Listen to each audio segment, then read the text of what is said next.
ॐ चित्राणि साकं दिविरोचनानि सरीसृपाणि भुवने जवानि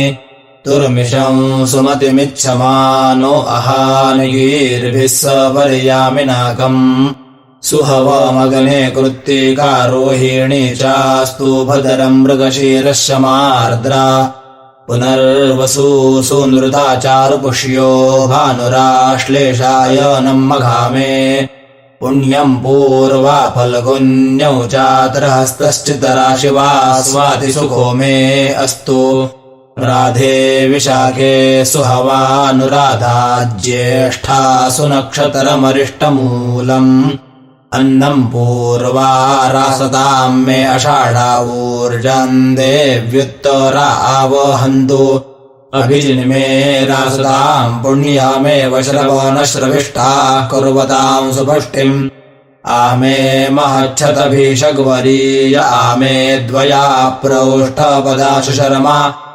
आरेवती चाश्वयुजो भगम् आमे रयिम्भरण्यावहन्तु ॐ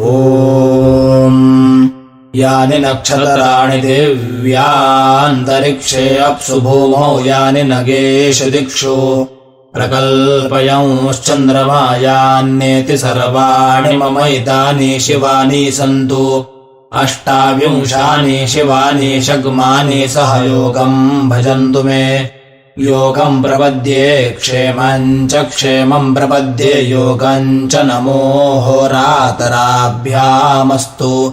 स्वस्ति तं मे सुपरातः सुसायं सुदिवं सुमृगं सुशकुनं मे अस्तु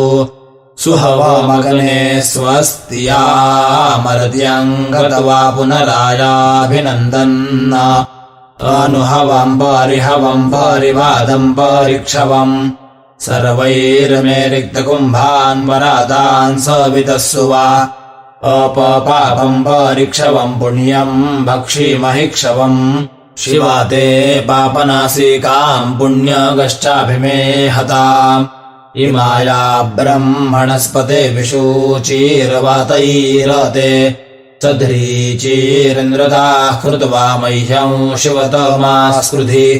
स्वस्ति नो अस्त्वभयन्नो अस्तु नमो होरातराभ्यामस्तु हरिः ओम्।